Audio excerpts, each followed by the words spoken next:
Buenas noches, damas y caballeros. Bienvenidos a otro encuentro especial. Antes de comenzar, quiero saber quiénes me acompañan hoy. Comenten desde dónde están viendo y qué hora es por allá. Bueno, vayamos con el primer relato.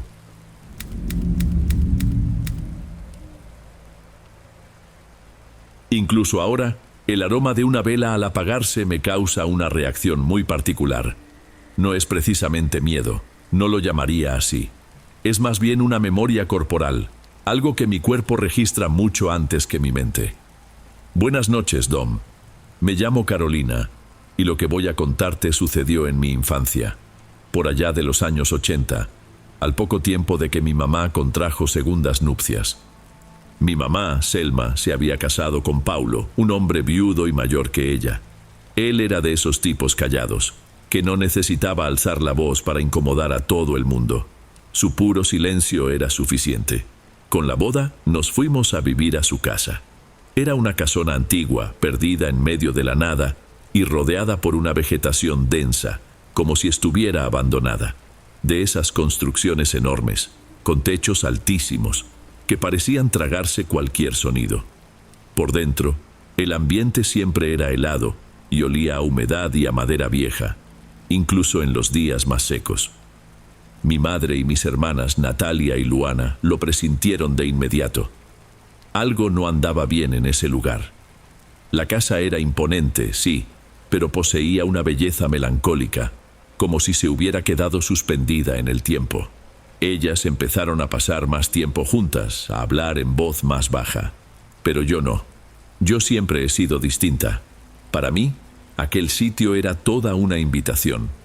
Los pasillos largos, los cuartos que nadie usaba, el jardín trasero que parecía más bien un trozo de monte olvidado. Me fascinaba explorar.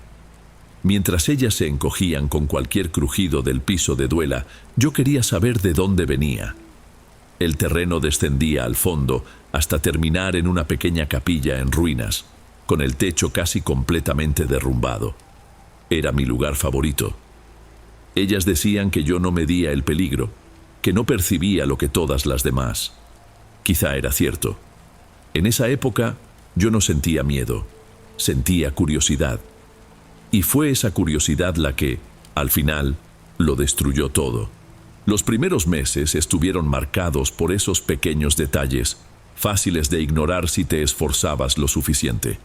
El teléfono de disco en la sala principal, por ejemplo, empezó a sonar de madrugada.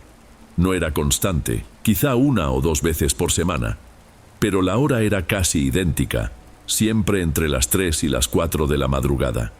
Mi mamá o Paulo se levantaban a contestar, y el resultado era el mismo. Una estática hueca del otro lado de la línea, como si la llamada proviniera de un lugar vacío y muy lejano. En la cocina, la estufa de gas. En más de una ocasión, mi mamá bajó por la mañana y encontró una de las hornillas abiertas, sin flama, solo con ese penetrante olor a gas escapando por la casa. Les reclamaba a mis hermanas pensando que era un descuido, pero Natalia y Luana juraban que ni se acercaban a la estufa después de la cena. Para mí, lo más extraño era el cesto de la ropa.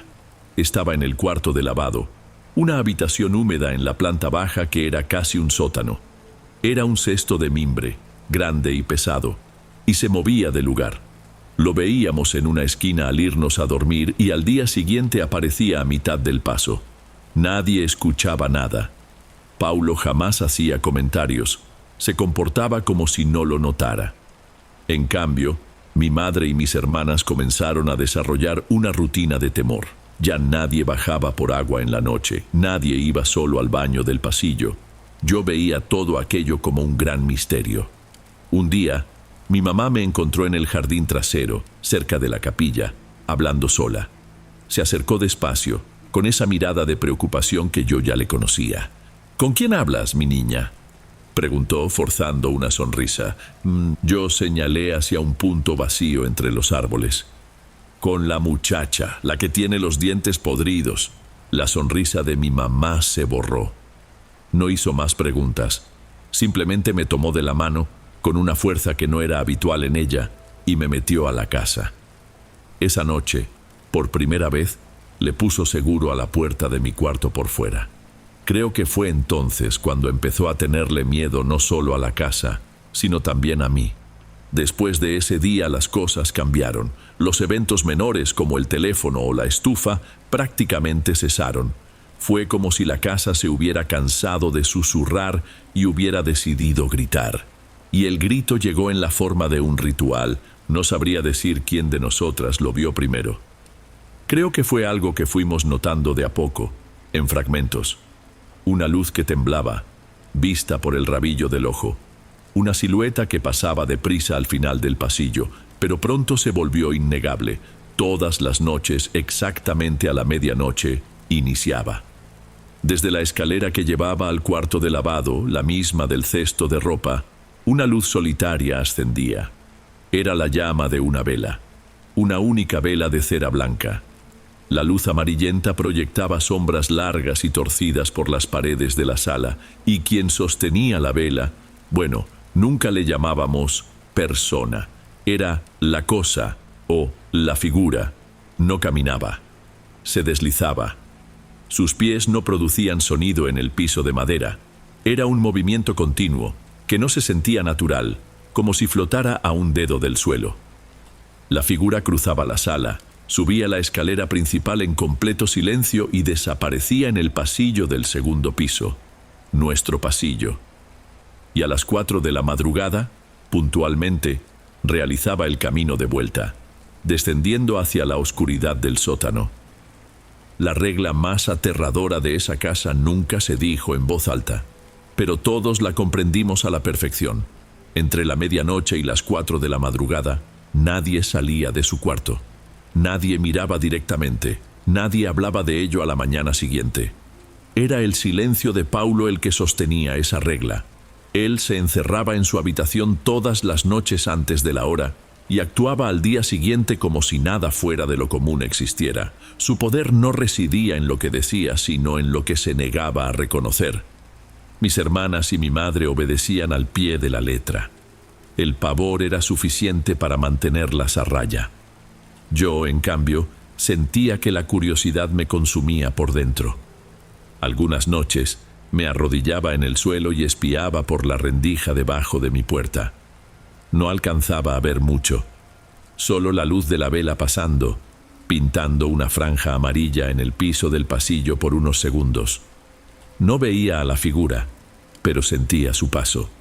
El aire se volvía más frío, más denso, y yo sabía, aún sin entenderlo, que estaba rompiendo la regla más importante de todas. Mi curiosidad por la figura de la vela comenzó a mezclarse con una obsesión por Paulo. Su despacho, en la planta baja, era el único lugar de la casa que permanecía siempre cerrado con llave.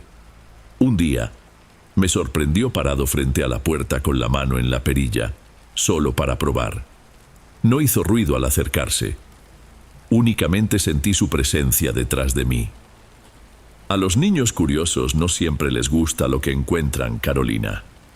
Su voz era baja, casi un murmullo, pero pareció resonar en el corredor. Me giré lentamente. No se veía enojado. Su rostro estaba inexpresivo, como de costumbre. En esta casa, prosiguió con la mirada fija sobre mi cabeza, hacia la puerta cerrada. Es mejor no moverle a ciertas cosas, sobre todo a las que tú no empezaste. Fue una advertencia clara, y por un tiempo surtió efecto. Pero la oportunidad de desobedecer se presentó una tarde lluviosa, unas semanas más tarde. Pasé por el corredor y lo vi. La puerta del despacho estaba entreabierta. Una rendija mínima, un descuido que jamás había ocurrido. Mi corazón dio un vuelco. Miré a ambos lados. La casa estaba en silencio. Era ahora o nunca. Empujé la puerta y me deslicé adentro, cerrándola tras de mí sin hacer ruido. El aire ahí era distinto. Olía intensamente a papel viejo, a moho y a algo químico, como un medicamento antiguo. La habitación estaba en penumbra. Había un escritorio pesado de madera, estantes repletos de libros de lomos gastados y cajas de cartón apiladas en un rincón. Fui directo al escritorio. Sobre la madera oscura, junto a una pila de libros, había un único portarretrato de plata, puesto boca abajo, como si ocultara el rostro de alguien. Todos los cajones estaban cerrados con llave, menos uno. Dentro no había gran cosa, solo papeles y plumas. Pero en el fondo, debajo de unos sobres amarillentos, la encontré. Era una cajita de metal, oscura y sin ninguna inscripción. No era más grande que mi mano. Intenté abrirla, pero estaba cerrada con una llave diminuta que yo no tenía. Entonces la agité cerca de mi oído. Produjo un sonido, un ruido seco, hueco, de varias piezas pequeñas chocando entre sí. Parecían piedritas o fragmentos de conchas, o tal vez, y el pensamiento se me ocurrió justo ahí, en ese silencio polvoso, sonaba como dientes, como muchos dientes.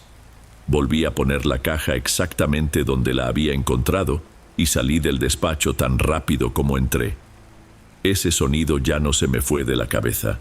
La noche en que todo se derrumbó comenzó con un susurro. Sentí que alguien sacudía mi hombro y abrí los ojos. Era Luana, mi hermana menor. Sus ojos se veían enormes en la penumbra del cuarto. Natalia estaba justo detrás de ella, junto a la puerta, abrazándose a sí misma. «Carolina», susurró Luana con la voz temblorosa. «Tenemos sed». «Regresen a la cama», rezongué todavía adormilada. «Tomen agua en la mañana». «No podemos esperar y ya casi es medianoche. No queremos bajar solas». La voz de Natalia era apenas un hilo. Miré el reloj. Faltaban 10 minutos para la medianoche. Sentí un nudo en el estómago, una mezcla de irritación y lástima. Estaban aterradas. Yo era la mayor, la valiente. Suspiré. Me senté en la cama y les hice una seña para que guardaran silencio. La idea era simple: bajar y volver antes de que el ritual comenzara. Pero fuimos demasiado lentas. Cuando llegamos al pasillo, la luz ya estaba subiendo la escalera, amarillenta, débil, solitaria. Detrás de ella, la figura. Y por primera vez, la vi de cerca. No era alta, y vestía algo que parecía un vestido largo y oscuro, raído. Su rostro era pálido, con una textura lisa y cerosa, como la piel de un maniquí. Los ojos eran solo 2 sombras profundas, 2 agujeros en la nada. La boca estaba entreabierta, un tajo oscuro, y en ese instante tuve la certeza. Era la boca de la muchacha de los dientes podridos. La boca que esperaba los dientes guardados en la caja de Paulo. Continuó su deslizamiento hacia nosotras, indiferente. La llama de la vela era lo único vivo en ella. A mi lado, escuché un sonido ahogado. Luana y Natalia no se movían, no respiraban. Sus cuerpos estaban rígidos, con los ojos fijos en la aparición. No podrían correr, ni siquiera podrían gritar. Y no lo pensé, solo actué. Di 2 pasos al frente, interponiéndome entre mis hermanas y la cosa. Extendí la mano. Sentí el calor de la flama en mis dedos. La figura no se detuvo. Cuando pasó junto a mí, con los dedos índice y pulgar apagué la vela. Todo se volvió una negrura absoluta, en un instante. Y el silencio que le siguió fue lo más estruendoso que he escuchado en mi vida. No hubo un grito, ni un gemido, nada. La presencia, el frío, el olor a cera, todo se desvaneció, como si nunca hubiera existido. En esa oscuridad me quedé inmóvil un momento, con los dedos hormigueando donde habían tocado el pabilo caliente. El silencio era tan completo que podía oír mi propia sangre pulsar en mis oídos. A tientas, sujeté a mis hermanas. Estaban flácidas como muñecas de trapo. Las arrastré de vuelta a su cuarto, una por una, y las tapé con la sábana.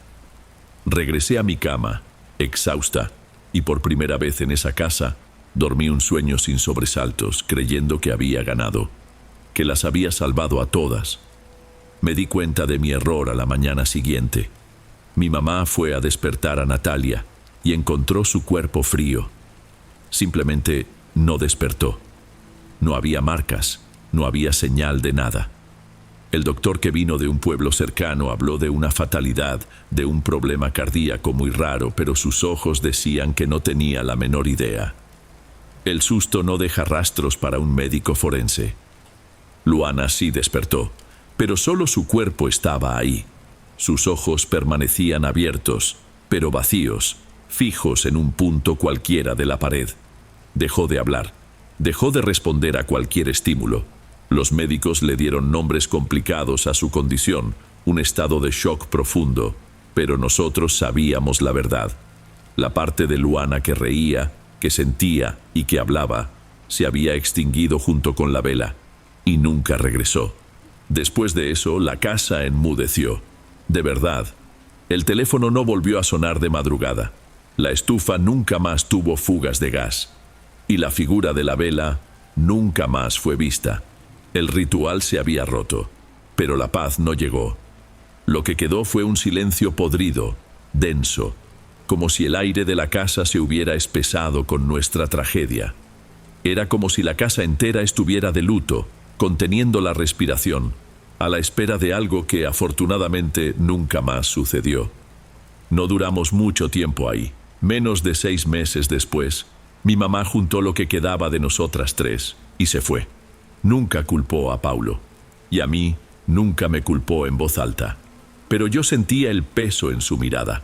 Ella sabía lo que yo había hecho, y de cierta forma su silencio sobre el tema se convirtió en mi castigo. Hoy soy una mujer adulta. Tengo mi propia familia, mi propia casa, una vida normal. Pero de vez en cuando regreso a esa casona. No en la vida real, claro. Regreso en sueños. El sueño es siempre el mismo. Estoy parada en el pasillo oscuro del segundo piso. Todo está en calma. En mi mano sostengo un encendedor, de esos rojos, desechables. Sé que no debería. Sé que es una pésima idea, pero el impulso es más fuerte que yo. Giro la ruedita de metal y enciendo la flama. En ese mismo instante la vela aparece flotando en el aire frente a mí, encendida de nuevo. Y detrás de la luz veo su rostro, completo, sin las distorsiones del miedo infantil. Es el rostro de una mujer con el cuello torcido como si estuviera roto, y los ojos muy abiertos, llenos de una tristeza infinita. La boca está destrozada, oscura, como una herida que nunca sanó. Y ahí, en ese pasillo, sé quién es. No necesito que nadie me lo diga. Es la primera esposa de Paulo, la mujer que murió en un supuesto accidente en esa misma casa y cuyo nombre jamás volvió a mencionarse. Ella me mira fijamente, y yo nunca apago la flama. Solo me quedo ahí, devolviéndole la mirada, con el encendedor prendido en la mano, sintiendo el calor en los dedos. Supongo que ciertas cosas, incluso después de apagarse, continúan ardiendo por dentro, y solo necesitan una chispa para volver a existir.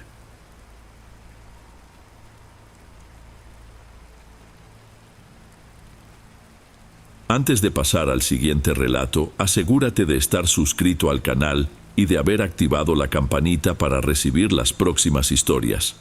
Aprecio mucho tu compañía y tu apoyo hace toda la diferencia. Bueno, sigamos.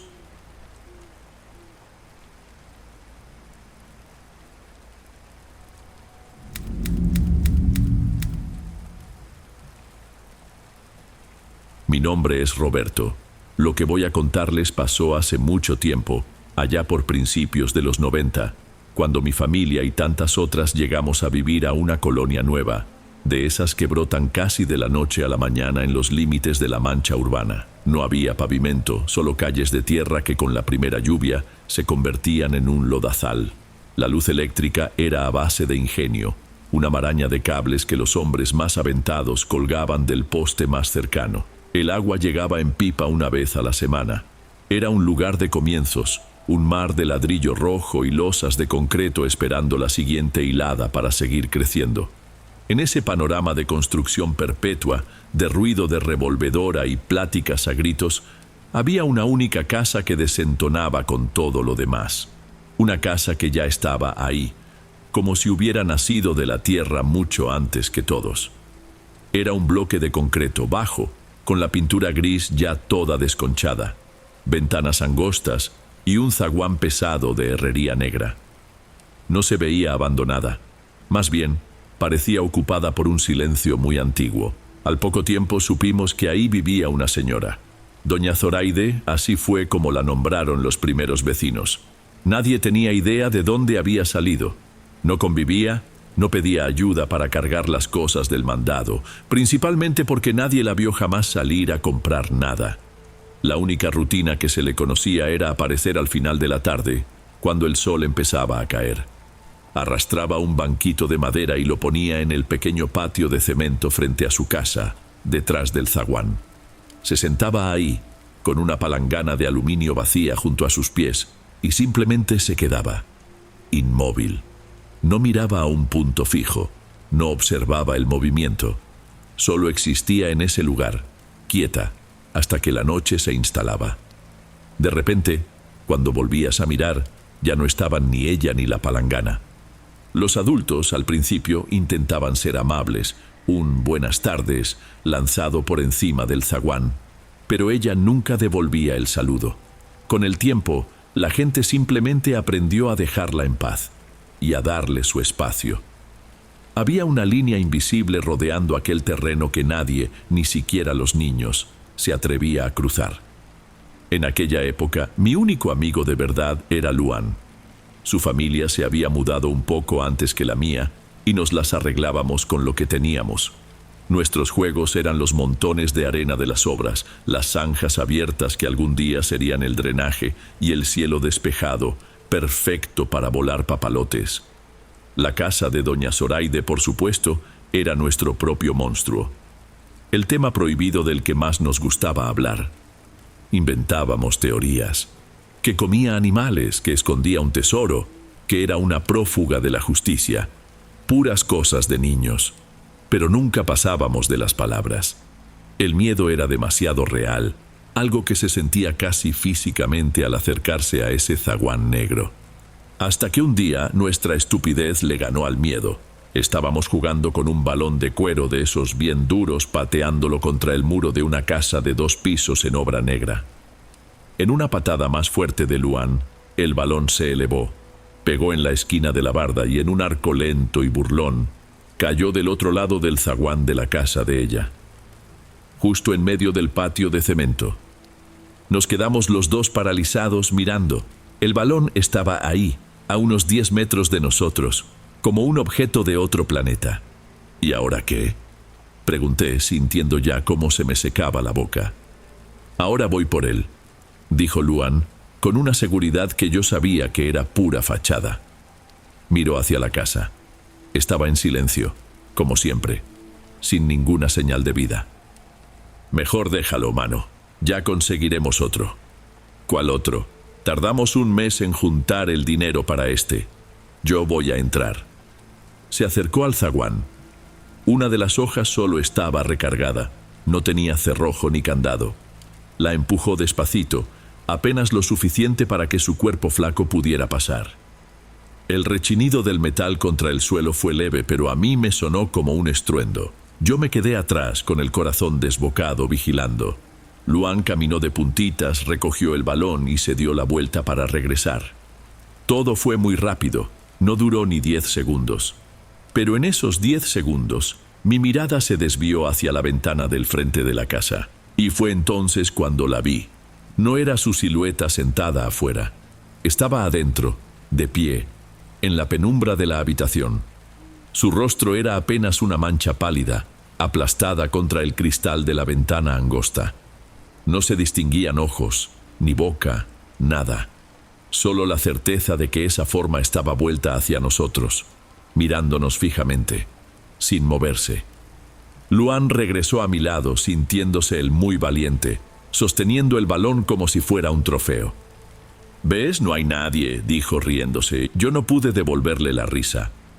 La imagen de esa mancha pálida en la oscuridad de la ventana se me quedó pegada en la mente. No le conté lo que vi. No sé por qué. Quizás por miedo a que no me creyera, o por un terror todavía más grande de decirlo en voz alta y hacerlo más real. Solo lo jalé del brazo y le dije que nos fuéramos de ahí, y echamos a correr. Pasó una semana, la vida siguió su curso, Volvimos a jugar en los montones de arena, pero guardando una distancia todavía mayor de la casa gris. Al menos yo la guardaba. La última vez que vi a Luan fue un sábado por la tarde.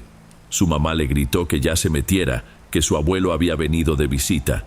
Se despidió con la mano y me dijo que nos veíamos al día siguiente. Estaba sonriendo. Al día siguiente no apareció. Al principio nadie se alarmó, pero cuando cayó la noche y no había ni rastro de él, la colonia entera se movilizó. Eran hombres con lámparas de mano, mujeres gritando su nombre por las calles de tierra. ¡Luan! ¡Luan! La voz de su madre, que empezó como un llamado, se convirtió en un lamento que se oía a lo lejos. Yo me quedé en la puerta de mi casa, observándolo todo, con un nudo formándose en mi estómago. Nadie lo encontró, ni esa noche, ni al día siguiente, ni nunca. Y fue en el silencio de mi cuarto, escuchando los gritos de afuera, que mi mente hizo la conexión. El balón, el zaguán, el rostro en la ventana. Habíamos entrado en su territorio, y ella se había llevado a Luan. No era una sospecha, en mi cabeza de niño, era una certeza absoluta. Y la culpa me cayó encima con todo su peso. Yo lo vi, yo lo sabía, y no hice nada. Después de lo que pasó con Luan, la colonia jamás volvió a ser la misma. El miedo, que antes era una superstición infantil, contagió a los adultos. El nombre de doña Zoraide empezó a susurrarse con una mezcla de rabia y un temor distinto. La culpa que yo sentía en secreto parecía haberse esparcido, y la mirada de todos ahora se dirigía a la casa gris. Como un mes después de la desaparición, un grupo de hombres decidió que era momento de tener una conversación con ella. Lo vi desde mi ventana. Eran como 5, entre ellos el papá de Luan, un hombre que antes era pura sonrisa y que ahora parecía un cascarón vacío. Se juntaron en la calle, armados con machetes y polines de madera. Su valentía se sentía prestada, frágil. No alcanzaron a llegar ni al zaguán. Nadie puede explicar bien lo que pasó. Lo que se contó después es que, a unos 20 metros de la casa, uno de ellos empezó a sentirse mal, vomitando un agua oscura. Otro, un tipo grande y hablador, simplemente perdió la voz. Abría la boca, desesperado, pero el sonido que salía era un zumbido sordo, como de un bicho. El papá de Luan, ciego de dolor, empezó a gritarles a los otros, acusándolos de cobardes. La discusión se volvió una pelea sin sentido y se dispersaron derrotados no por una amenaza física, sino por el peso de ese lugar. Después de ese día nadie más lo intentó. La vida siguió, pero con una nueva regla silenciosa. Los niños ya no jugaban solos en la calle hasta tarde, y el problema no terminó ahí. Un año después, una niña que vivía en la otra punta de la colonia también desapareció. Al año siguiente, un niño más pequeño. Siempre eran niños de menos de 10 años. No había cuerpos, ni pistas, ni peticiones de rescate. Simplemente dejaban de existir. La comunidad se encerró en sí misma. La gente terminó por resignarse. La casa de doña Zoraide siguió ahí, quieta, apagada, como si supiera que había ganado. Los años volaron. Me convertí en adolescente, luego en un adulto joven. Llegaron otras familias, la colonia creció, pavimentaron algunas calles y hasta pusieron una ruta de camión. La casa de doña Zoraide, sin embargo, se mantuvo idéntica, un pedazo congelado en el tiempo en medio de todo. Sus historias se fueron convirtiendo en leyendas para los nuevos vecinos, pero para nosotros, los de antes, era un recuerdo que nunca se iba a borrar. Yo mismo, cada vez que pasaba por ahí camino a la parada del camión, desviaba la mirada. Era un reflejo, una defensa. Hasta una mañana de martes. Iba saliendo para el trabajo cuando noté algo que no estaba bien. El zaguán de herrería negra, que jamás en mi vida había visto abierto, estaba entornado. Una rendija oscura que invitaba a mirar adentro.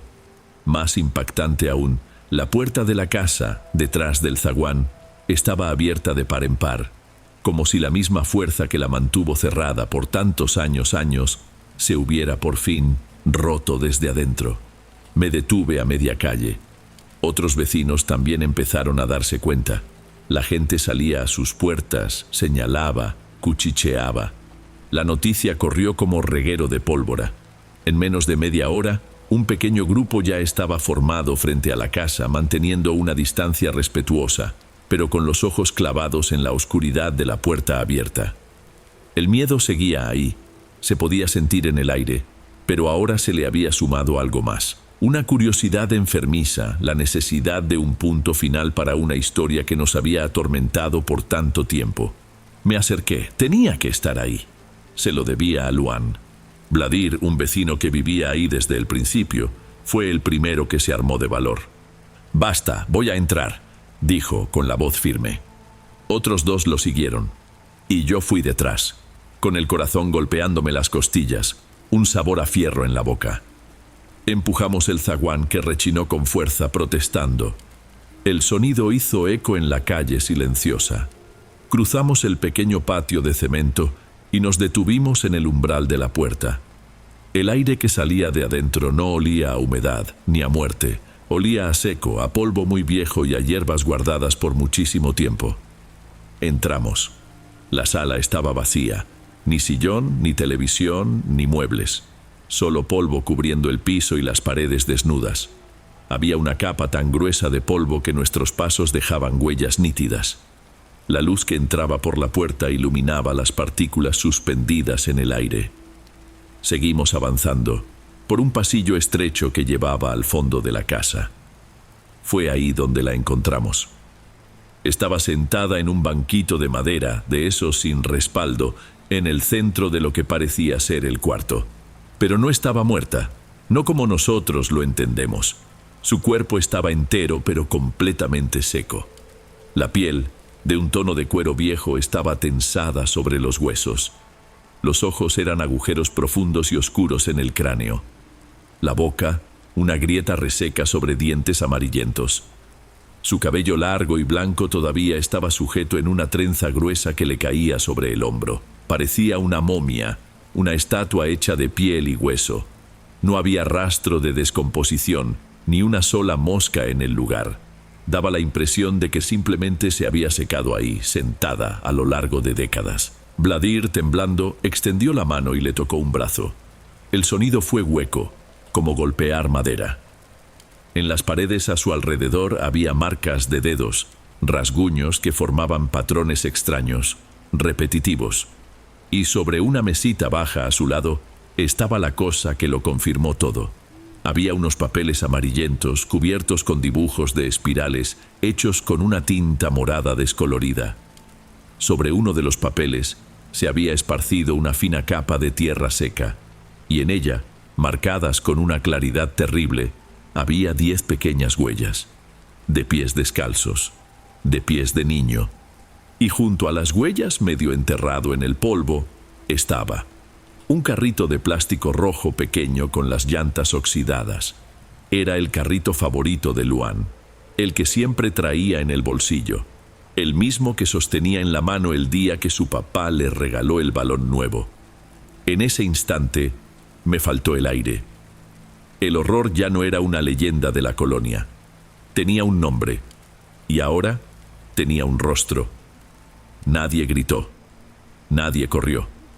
Solo nos quedamos ahí, inmóviles, en medio de ese polvo antiguo, contemplando aquella escena que no tenía ningún sentido. La imagen del cuerpo seco y de ese carrito rojo se convirtió en el centro de nuestro universo. Bladir fue el primero en moverse. Se dio la vuelta lentamente y caminó hacia afuera, y nosotros lo seguimos, casi en automático, saliendo de ahí. Afuera, bajo el sol fuerte del mediodía, la realidad parecía una broma de mal gusto. A nadie se le ocurrió llamar a la policía. ¿Qué íbamos a decir? ¿Cómo explicas algo así? Nos tomarían por locos, o peor. Todos estuvimos de acuerdo, sin necesidad de palabras. Bladir trajo una cadena gruesa y un candado que usaba en su taller y selló el zaguán de herrería. La puerta de la casa quedó abierta, de cara a la oscuridad que custodiaba. Esa misma semana los vecinos se organizaron, hicieron una colecta, compraron cemento y bloques. En solo 2 días levantaron una barda alta alrededor de todo el terreno, Una barda ciega, sin portón ni ventana. La casa de doña Zoraide fue borrada del mapa, enterrada viva o muerta o lo que fuera que fuese. Hoy ya no vivo ahí, pero mis padres siguen en la misma casa. A veces, cuando voy a visitarlos, evito pasar por esa calle. Es un desvío más largo, pero no me importa. Ese terreno bardeado sigue ahí, un rectángulo de tierra donde nada se ha construido, donde la maleza crece escasa y débil. Para la mayoría, es solo un terreno baldío extraño. Para mí, es una tumba. La culpa nunca se fue del todo. Sé que yo era solo un niño, pero la pregunta todavía se me aparece en la cabeza en las noches más silenciosas. ¿Y si le hubiera contado a Luan lo que vi en la ventana? ¿Y si le hubiera gritado a mis papás? ¿Habría cambiado algo? Probablemente no, pero esa duda es un peso que llevo conmigo. Hasta el día de hoy hay un sonido que me deshace. Es un sonido tonto, cualquiera. El ruido de una palangana de aluminio o una cubeta de metal siendo arrastrada sobre un piso de cemento. Cada vez que lo oigo, aunque sea de lejos, se me revuelve el estómago y por un segundo estoy de vuelta en esa calle de tierra. Un niño aterrorizado mirando el zaguán negro de una casa que nunca debió existir. Nunca supe que era doña Zoraide. ¿Una bruja, como decían las viejitas? ¿Alguna clase de cosa? ¿Un tipo de entidad que se alimenta de lo que más queremos? No tengo respuestas. Solo tengo el recuerdo del rostro de mi amigo sonriendo y la imagen final de un carrito rojo olvidado en el polvo, junto a unas huellas que no deberían haber estado ahí.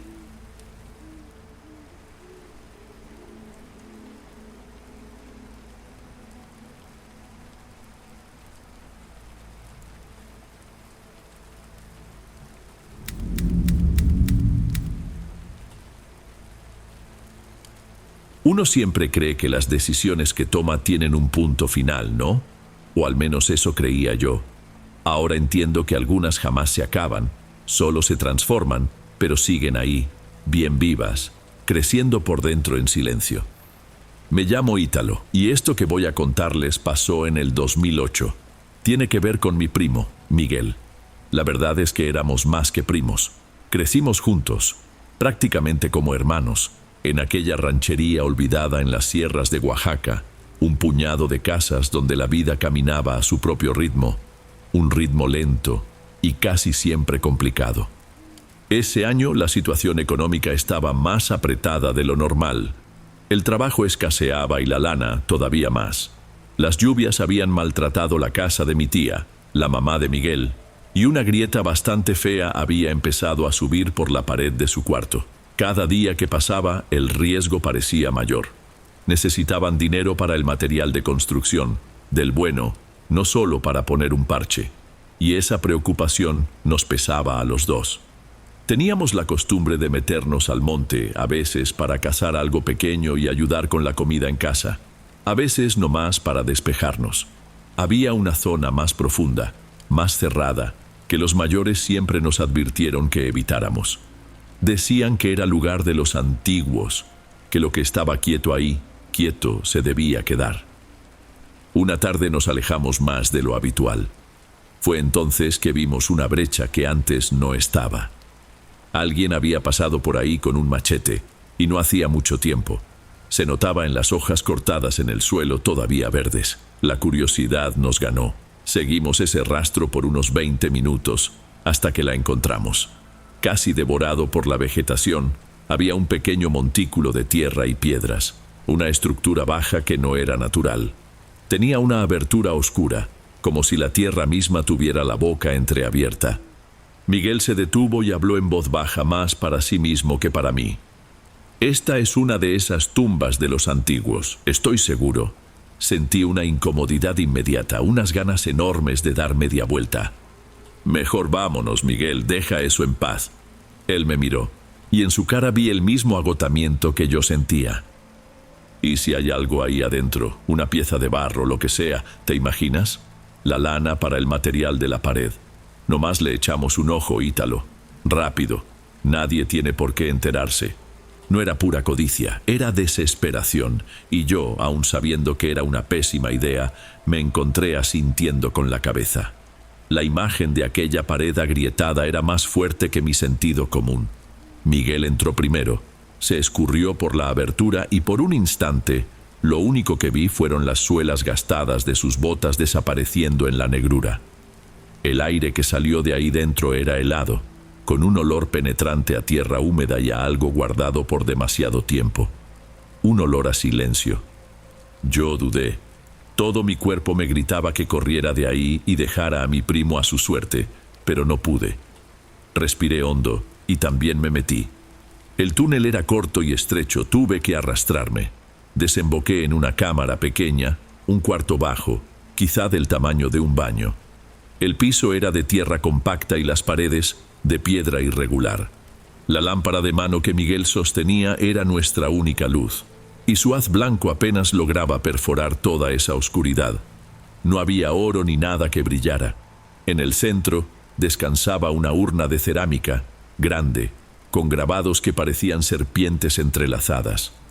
A su alrededor, vasijas más pequeñas, algunos trozos rotos y lo que parecía un collar, hecho de huesecillos y semillas oscuras.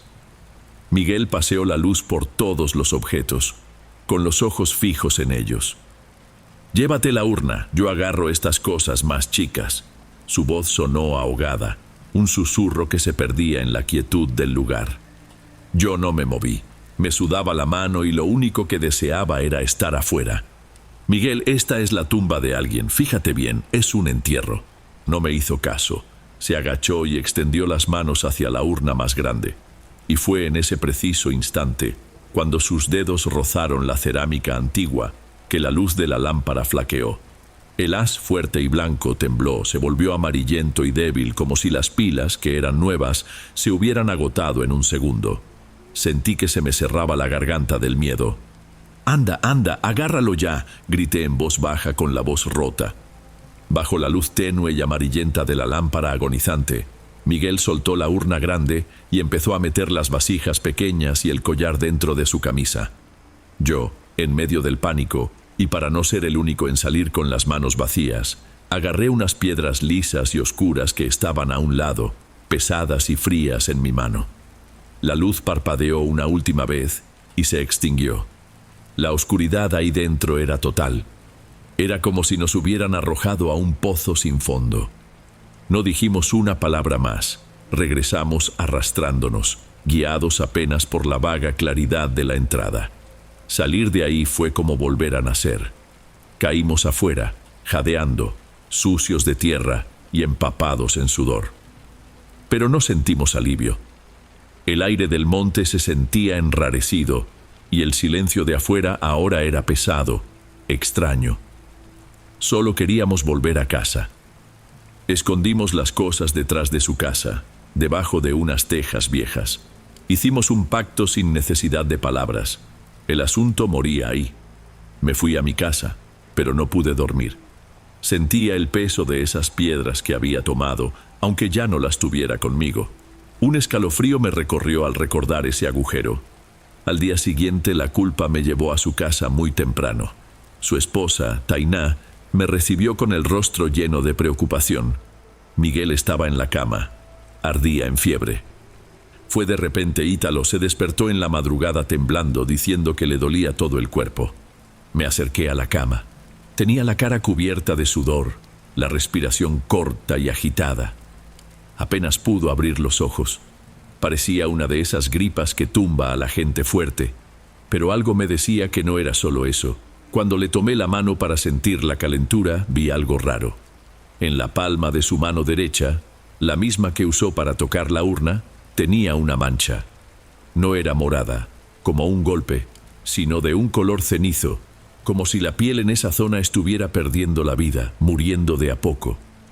Intenté convencerme de que se había raspado con alguna piedra, que la fiebre era por algo que respiró allá adentro. Cualquier explicación era mejor que la que, en el fondo, yo sabía que era la verdad. La situación solo empeoró. La fiebre no bajaba ni con tés ni con compresas. Durante el día, deliraba, decía cosas incoherentes. Por la noche, la verdadera pesadilla comenzó. Tainá me llamó desesperada. Corrí para allá. Miguel dormía, pero era un sueño agitado, violento. Se retorcía en la cama, las manos aferradas a la sábana con una fuerza que no parecía suya, y empezó a hablar. No, a gritar. Pero la voz no era la misma. Era más grave, más gutural. Gritaba cosas que no entendíamos, pedazos de frases. «Quiten, está lleno de tierra, no cabe». Y de pronto se calló y empezó a emitir un sonido bajo, un siseo que venía de lo profundo de su pecho, como el de un animal. Tainá lloraba en un rincón del cuarto. Yo me quedé ahí, de pie junto a la cama, con el estómago hecho un nudo. No era un delirio por la fiebre. Aquella mancha en su mano, los gritos sobre estar lleno de tierra, la imagen de la tumba no se me iba de la cabeza.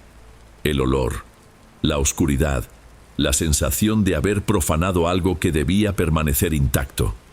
En ese momento tuve la certeza. No solo habíamos robado unas vasijas viejas de barro, habíamos traído algo de allá adentro, o peor, habíamos dejado la puerta abierta para que algo saliera. Y esa cosa, ahora, estaba con mi primo. Los días que siguieron fueron un infierno. La fiebre de Miguel bajó, pero lo que quedó en su lugar fue mucho peor. Empezó a consumirse, adelgazó muy rápido, y la piel fue adquiriendo el mismo tono cenizo de la mancha de la mano que ahora parecía haberse extendido. Pasaba la mayor parte del tiempo acostado, con los ojos abiertos, pero era una mirada vacía, que atravesaba las paredes, que no veía a nadie. Ya no era mi primo. Solo su cuerpo estaba ahí. Tainá y yo nos turnábamos para cuidarlo. Ella, pobrecita, apenas dormía, apenas comía. Yo me sentía el peor de los monstruos, porque yo sabía la razón, y mi miedo era tan grande que no me atrevía a confesar. Una madrugada, yo estaba sentado en una silla al lado de la cama, mientras Tainá intentaba dormir un poco en el otro cuarto. El silencio era total. Solo se oía la respiración pesada y regular que salía de él. De repente se sentó. Pero no se sentó como lo hace una persona.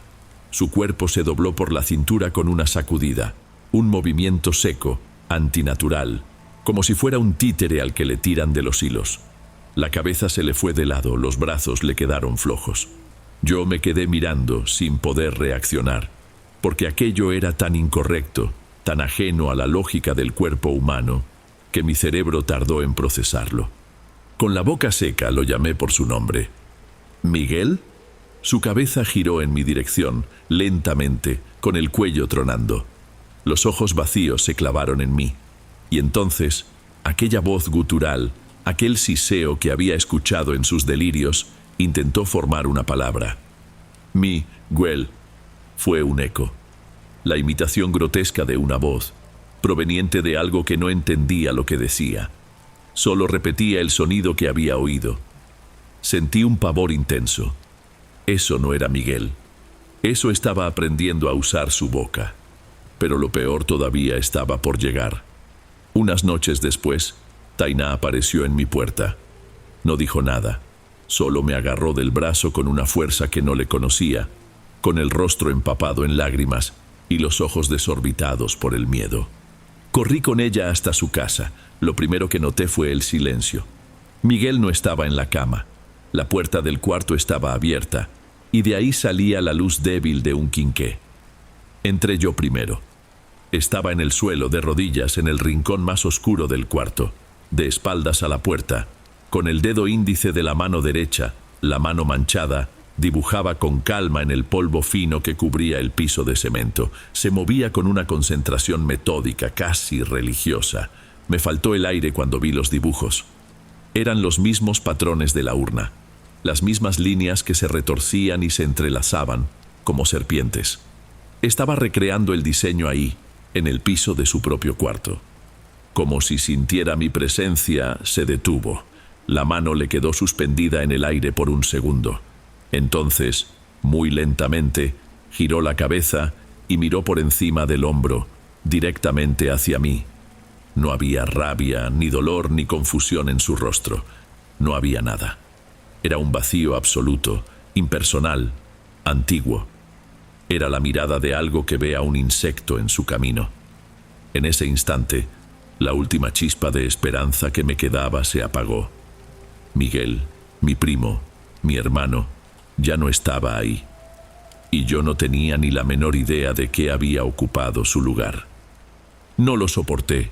Salí del cuarto arrastrando a Tainá del brazo, con las piernas temblando tanto que tuve que apoyarme en la pared del pasillo. Ahí, en la penumbra, con el sonido de la respiración de Miguel llegando desde el cuarto, se lo conté todo. La voz me salía entre sollozos, las palabras atropellándose. Le hablé de nuestra desesperación por la lana, del hallazgo de la tumba, de los objetos, de mi complicidad. Su rostro pasó de la confusión al espanto y del espanto a una comprensión aterradora. Su llanto ya no era solo de tristeza, era de puro terror. No me culpó, no me gritó, solo susurró una pregunta que me partió el alma. ¿Qué fue lo que hicieron, Ítalo? No había tiempo que perder. Despertamos a mi tía.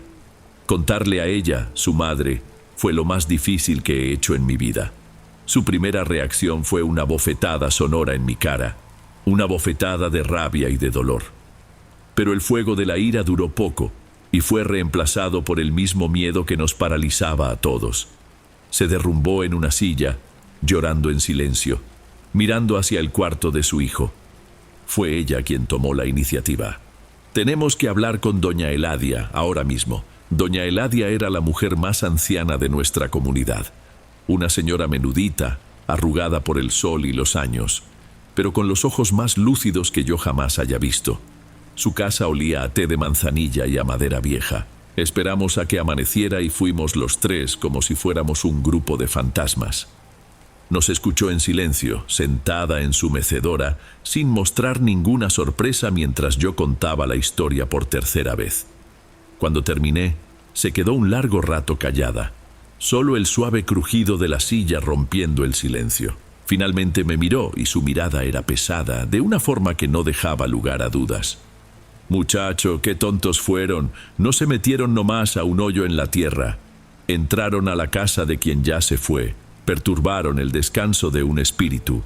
Eso no se hace. Se acomodó en la silla y continuó, su voz tranquila volviendo todo aún más aterrador.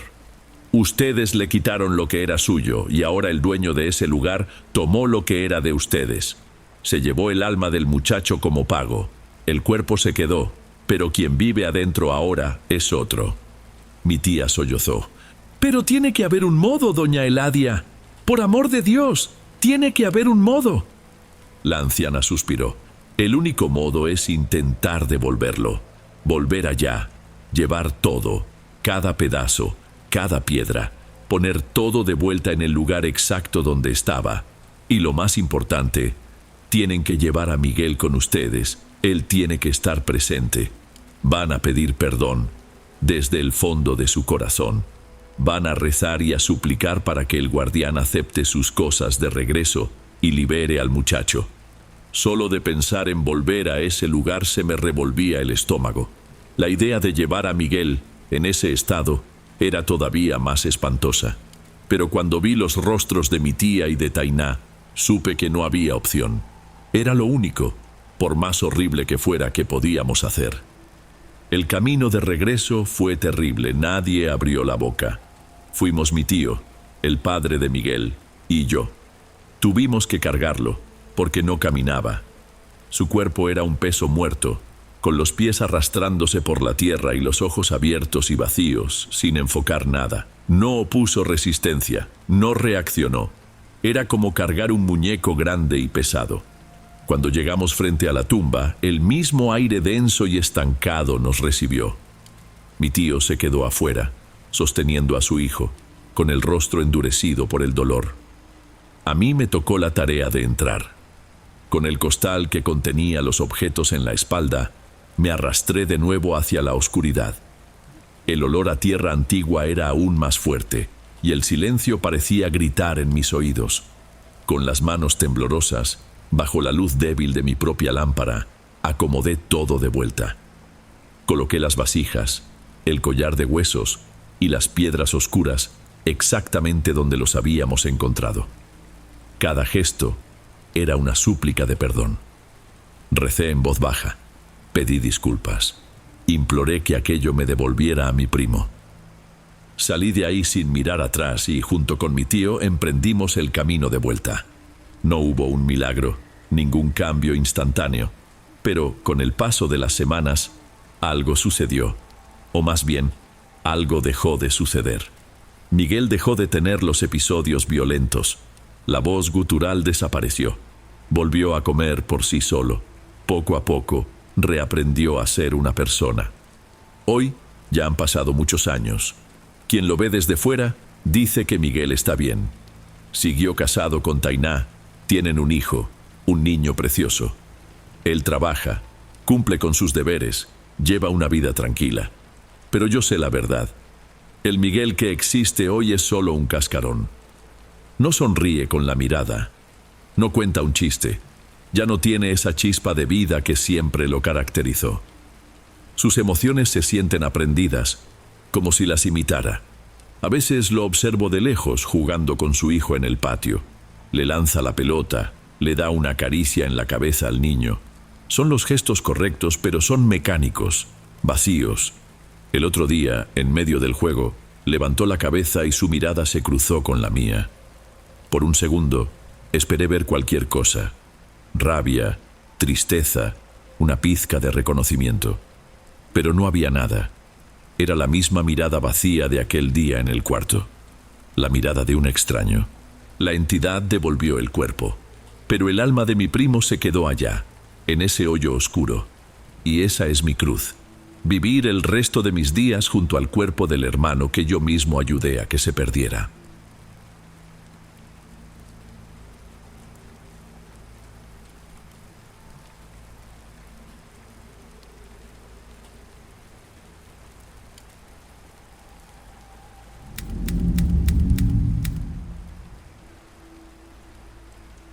Mi nombre es Rodrigo. Para la época en que esto pasó, yo recién había regresado a vivir a casa de mis papás. Intenté buscarme la vida en la capital por un tiempo, pero las cosas no salieron como yo esperaba y tuve que volver. Vivimos en un lugar bastante pequeño, un pueblo alejado, conectado a la ciudad más cercana por una carretera secundaria que va serpenteando entre cerros y campos. Era una noche de viernes, serían poco más de las 11, y yo estaba en la parada del camión. Un simple techo de concreto a la orilla de la carretera, aguardando a que mi papá llegara del trabajo. No se veía un solo coche, ni una moto, nada. La única luz provenía de un poste solitario, a unos 50 metros de distancia, y el único sonido era el del viento que mecía los árboles. Era una soledad que, hasta cierto punto, yo conocía bien, pero aquella noche se sentía distinta, más alerta. Fue entonces cuando la vi. Surgiendo de la oscuridad, una señora ya muy grande venía caminando lento por el acotamiento. Avanzaba un poco encorvada, con evidente esfuerzo, sin usar ningún tipo de bastón. Cuando estuvo lo suficientemente cerca para verme bajo el techo de la parada, se detuvo y se me quedó mirando.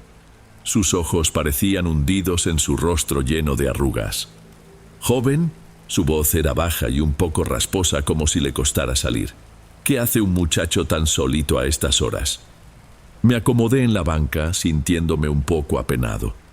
Buenas noches, solo espero a mi papá, trabaja hasta tarde. Su camión ya no debe tardar. Ella no contestó de inmediato.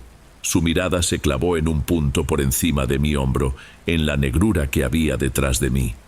Su expresión cambió por completo, y una mirada de puro pavor se apoderó de su cara. Sin decir una palabra más, se persignó deprisa con un gesto tembloroso y reanudó su camino, andando mucho más rápido que antes. Desapareció en la misma oscuridad de la que había salido, dejándome ahí, con la mala sensación de que ya no estaba solo. Confieso que aquello me dejó bastante inquieto. Intenté convencerme de que era solo una de esas señoras de pueblo, llenas de creencias y de historias. Aún así, no lograba tranquilizarme. Su reacción, el pavor en su rostro, había sido real. Miré la carretera vacía y el silencio que antes era solo soledad, ahora parecía haber adquirido otra capa, una tensión que no sabía de dónde venía. No debieron pasar ni 5 minutos. Saqué el celular, más para tener una luz en la mano que para ver algo en específico. Mis ojos iban y venían hacia la oscuridad de la carretera, esperando ver las luces del camión de mi papá. Y entonces aparecieron 2 luces potentes avanzando en la dirección correcta. Sentí un alivio inmediato, pero a medida que el vehículo se acercaba, me di cuenta de que algo no cuadraba. No era el camión de la ruta, aquel era un modelo de lujo, de esos para viajes largos, con las ventanillas polarizadas, casi negras. Se veía demasiado nuevo, demasiado limpio para estar recorriendo esa ruta polvorienta. Se deslizó sobre el asfalto casi sin hacer ruido, con solo un zumbido bajo y continuo, y se detuvo con suavidad del otro lado de la calle, justo frente a mí. La puerta se abrió con ese siseo característico, y solo bajó una persona. Era una mujer. Llevaba un vestido blanco, muy largo, que le llegaba hasta el suelo y le ocultaba los pies. La tela parecía pesada, antigua. Sobre la cabeza traía un rebozo del mismo color, que le cubría el cabello y proyectaba una sombra densa sobre su rostro. Era imposible distinguirle rasgo alguno. No miró hacia los lados.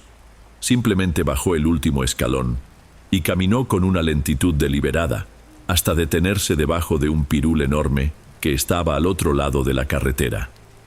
La puerta del autobús se cerró en ese mismo instante y el vehículo se marchó tan sigilosamente como había llegado, dejándome ahí, a solas con aquella figura.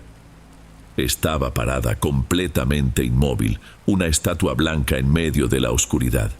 Al principio pensé que tal vez vivía en alguna de las quintas de por ahí, que solo esperaba a alguien, pero su manera de estar, la inmovilidad total, la ropa que no encajaba con el lugar, todo aquello comenzó a darme una sensación verdaderamente mala, una incomodidad que me nacía en la boca del estómago.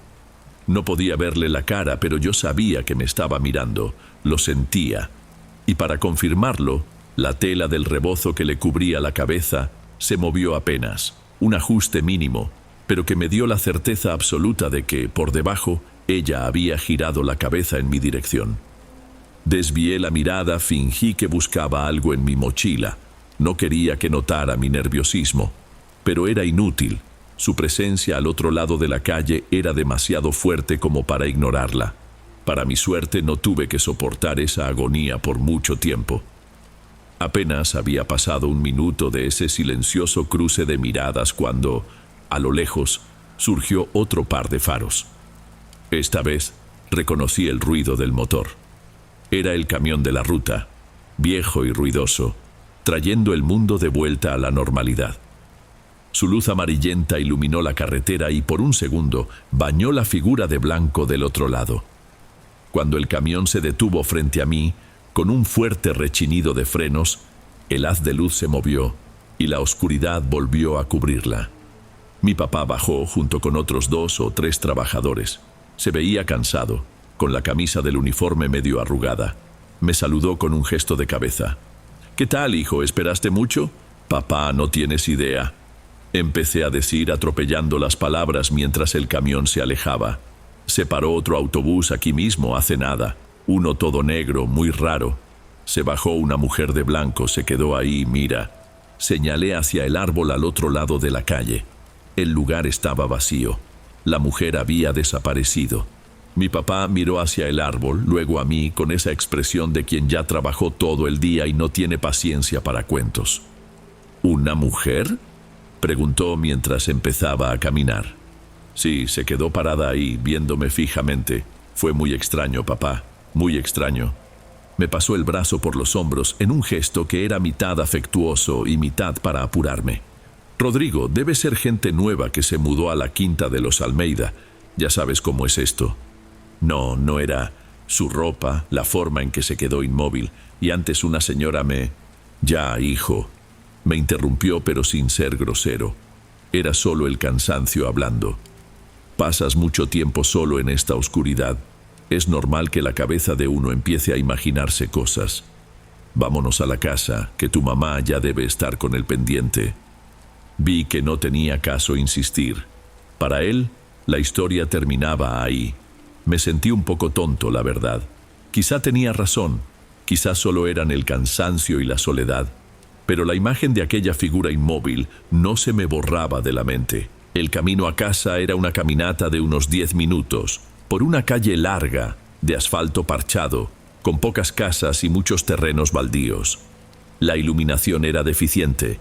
Un poste encendido aquí, otro a 100 metros. El resto era penumbra. Caminamos en silencio un rato. Yo, dándole vueltas a la escena en la parada del camión. Mi papá, probablemente solo pensando en llegar, darse un baño y descansar. El sonido de nuestros pasos parecía hacer más eco de lo normal en todo ese silencio. Fue cuando pasamos una curva suave y vimos el siguiente poste, más adelante. Y debajo de su círculo de luz amarillenta, había una persona parada. Mi papá entrecerró los ojos. «Mira, ¿hay más gente volviendo a pie a estas horas?» Yo no necesité forzar la vista, se me revolvió el estómago en el acto.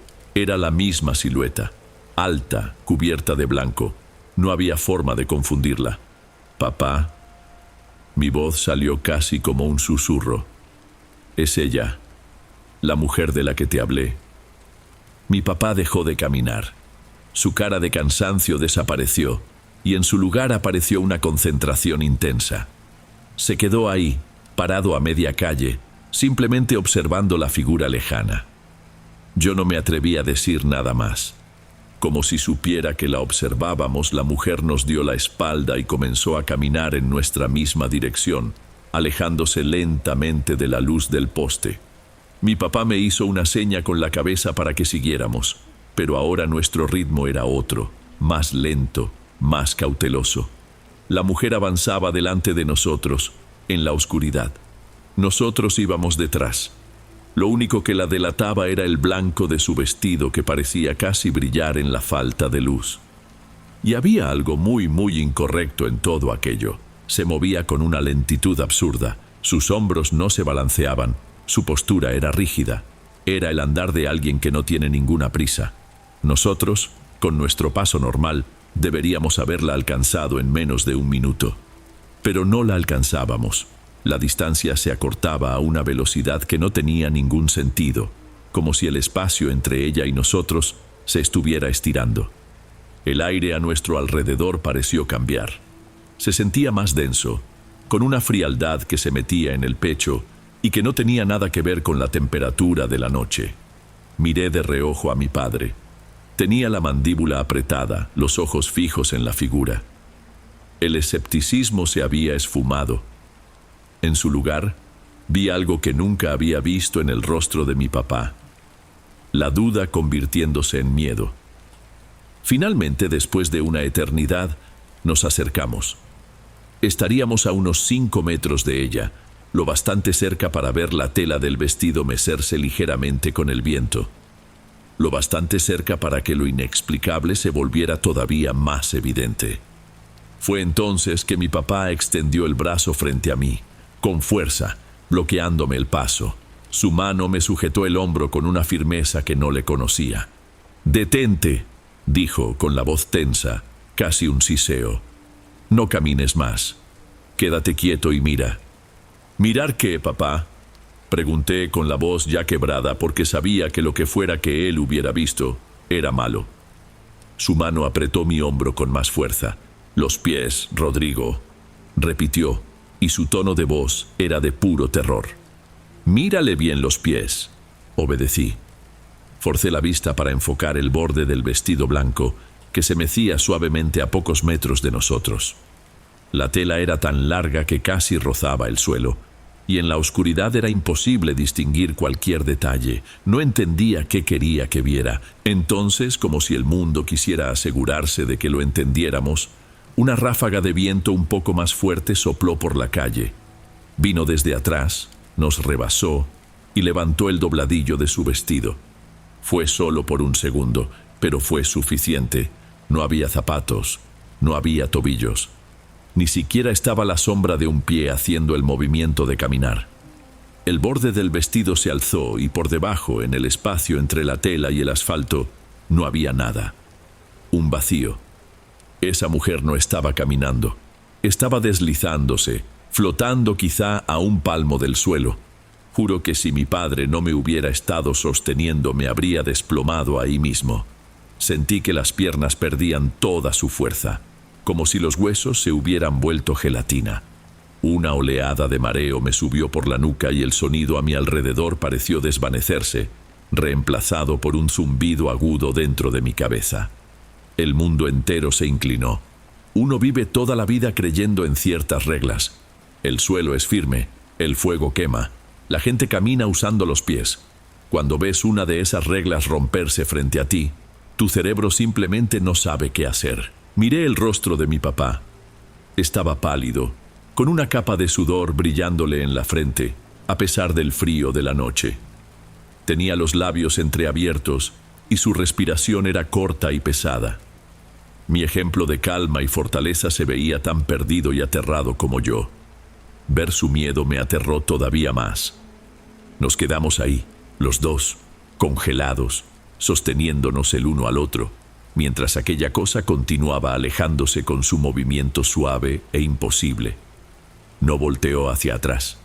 No cambió su ritmo. Simplemente siguió hasta ser completamente devorada por la oscuridad más adelante. El silencio que dejó en su lugar era algo pesado, aplastante. No sé cuánto tiempo permanecimos parados. ¿Segundos? ¿Un minuto? Entonces, mi papá me jaló del brazo, haciéndome girar en dirección a la casa. No cruzamos una sola palabra. Empezamos a caminar, rápido. Los pasos se fueron acelerando, sin que ninguno de los dos lo decidiera. Pronto, íbamos trotando.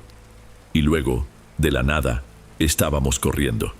Corriendo desesperadamente como dos niños asustados, sin mirar atrás ni una sola vez, huyendo de lo que acabábamos de presenciar. Entramos a la casa como un huracán. Mi mamá, que estaba en la sala viendo la televisión, dio un brinco del sofá, asustada. Los dos estábamos sin aliento, pálidos, incapaces de formar una oración completa. Ella se nos quedó viendo sin entender, preguntando qué había pasado. Pero ni mi papá ni yo podíamos responder. Solo intentábamos recuperar el aire, con los ojos muy abiertos de quien acaba de escapar de algo terrible. Ninguno de nosotros durmió bien esa noche. Yo me quedé en la cama, con los ojos abiertos en la oscuridad, repasando cada segundo en mi mente. La forma en que se deslizaba, el vacío debajo del vestido. Cada vez que cerraba los ojos, la escena se repetía. La casa, que siempre había sido mi lugar seguro, de repente parecía frágil, como si sus paredes no pudieran detener lo que existía allá afuera. Desde el cuarto de al lado, oía a mi papá dar vueltas en la cama, con la respiración agitada. Ya de madrugada escuché un grito ahogado que venía de su cuarto. Me levanté de un salto y corrí hacia allá. Mi mamá ya estaba encendiendo la lámpara de noche. Mi papá estaba sentado en la cama, con la espalda recta, empapado en sudor. Miraba fijamente hacia la ventana, como si esperara ver a alguien ahí, del otro lado. «¿Qué pasó, José, por el amor de Dios?», preguntó mi mamá con la voz temblorosa. Tardó en contestar. Cuando habló, su voz era un hilo. La misma pesadilla. Otra vez. Estaba parada allá enfrente de la casa, mirando para acá. Solo que en el sueño le veía la cara. Tragó saliva pasándose la mano por el cabello húmedo. Se levantaba el rebozo, Rodrigo, y la cara, Dios mío, no era una cara de persona. Era alargada, deforme, parecía la cara de un caballo. Al día siguiente, durante el desayuno, le contamos todo a mi mamá y a mi abuela, doña Lucia, que vivía con nosotros. Mi mamá escuchaba todo con una expresión de desconcierto y preocupación. Mi abuela no. Ella dejó su taza sobre la mesa con una calma aterradora y nos escuchó en silencio, con el rostro muy serio. Cuando terminamos, suspiró. «Tuvieron suerte», dijo, con una certeza que nos dio un escalofrío. «Suerte de que solo estuviera de paso. Esa mujer no es ninguna novedad por estos rumbos». Los de antes ya hablaban de ella. Dicen que se baja de un camión fantasma, siempre cerca de la medianoche, y que trata de llevarse a los hombres para el cerro. Los pocos que han sido vistos yéndose tras ella, jamás regresaron. Pasó una semana. Casi no tocábamos el tema, pero el ambiente en la casa era otro. Mi papá andaba más callado, más metido en sus pensamientos. Una tarde, lo encontré afuera de la casa, subido en una escalera. Con un martillo en la mano estaba clavando, con un cuidado inusual, un pequeño crucifijo de madera oscura arriba del marco de la puerta principal. Él nunca fue un hombre de religión ni de supersticiones. Siempre creyó que todo eso eran puras tonterías. Terminó, bajó de la escalera y no dijo nada. Solo me miró por un instante, y en esos ojos vi que aquel hombre práctico, que no se inmutaba por nada, se había quedado atrás, en aquella carretera oscura. El fantasma se quedó en la carretera, pero el miedo se vino a casa con nosotros. Y ese, estoy seguro, nunca más se fue.